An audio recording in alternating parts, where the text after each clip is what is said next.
Do you fear separation and or maybe abandonment? Are you an introverted, relationship-focused individual that takes time to build closeness and connection with others? But once you do, they are your world? Do you want to be the fun, loving, outgoing person that easily makes friends, but it feels so uncomfortable to put yourself out there? You connect to the world emotionally, and your primary need is comfort and the comfort of those you love. Your sense of self-worth may even come from this desire to serve and meet the needs of others.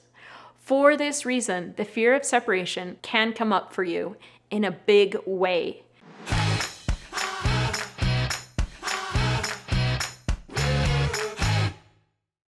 You are great at making others feel heard, understood, and important.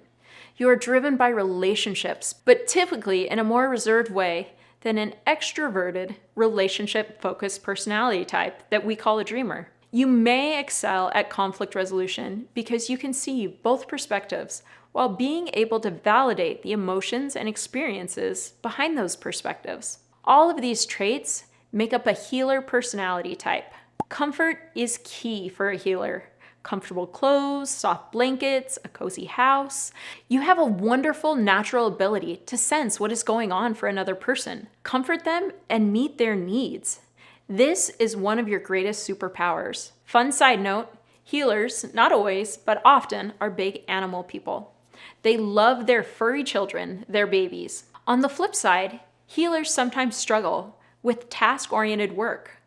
Others may see them as overly sensitive and prone to taking offense. Healers may forgive and trust too readily, setting themselves up to be hurt again. You portray a healer enough times, they may also go the other way and hold intense grudges if they feel their kindness has been repaid with deception, or if you've injured someone they love. Funny side note here, Jonathan is a primary dreamer, secondary healer. So he is a relationship-focused person, both extroverted and introverted.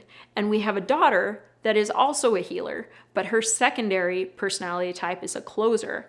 And so she will be kind and sweet and loving and forgiving. But if you cross one of her siblings or a family member, she will come after you. You better watch out.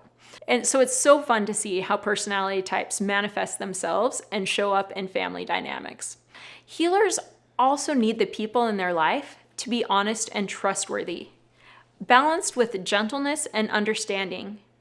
They often need to say, "I heard you, and I need to think about what you said to see how I feel about it." Most likely, even saying that will be a big step in them expressing their needs, which can be hard for a healer to do. Validate their emotions and experiences. Make them feel heard, listened to, and understood. Not to respond or refute, but to truly understand them. Put yourself in their shoes. Since this is one of their superpowers, they can be frustrated and even shut down when others don't even try to understand their perspective or experience. Allow a healer to serve you, make you feel comfortable, and nurture you when you are sad or upset. Give them time to connect with friends and family. And be accountable and apologize if you've ever let them down. For all these reasons, fear of separation comes up in a big way for healers. What they need is closeness and connection, and they do that through deep, meaningful relationships one-on-one. A dreamer personality goes wide with their social group, while a healer personality goes deep. Once they cultivate relationships with their people, these people are their world. It takes so much time and effort to build that comfort and connection. In some ways, it becomes their purpose and identity. We can all relate to this dynamic. We've all seen mothers who love mothering. They are fulfilled by nurturing, supporting, and meeting the needs of their children, spouse, and loved ones. These people are their life. If you've ever heard a woman say, "The only thing I ever wanted to do was be a mom," there is probably some strong healer traits in there.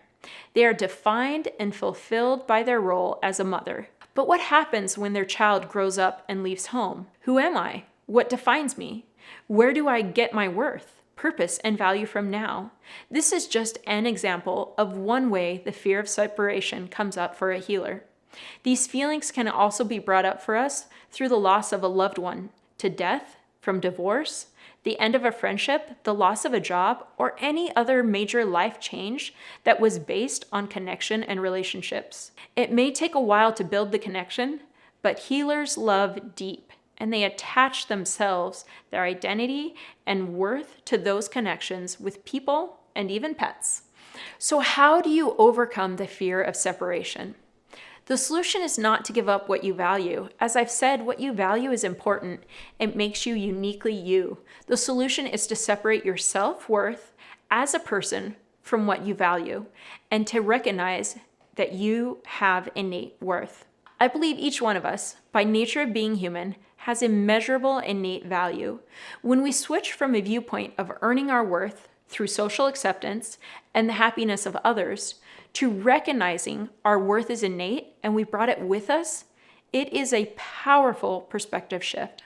What happens is instead of chasing or trying to earn or find our worth, we are able to spend our time, talents, and abilities in being our best selves and sharing our gifts with the world. The idea that we can earn our worth through another person's happiness, social acceptance, or any other means is a facade. And if we spend our energy building a facade, we are unable to live as the highest and best versions of ourselves.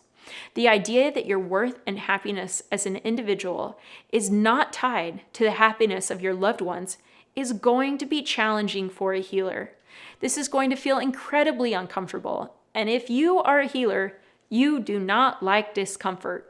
The truth is, though, once we no longer have our worth attached to something outside ourselves, we are well on the way to cultivating and nurturing the best version of ourselves. What happens is when our worth is tied to something outside of us, people and experiences come along and start pushing and pulling on our worth ties, and we become like a string puppet being pushed and pulled in our own life instead of being the captain of our own ship. Will you do me a favor? If this video resonated with you, will you please share it with a friend or loved one that needs to hear this message?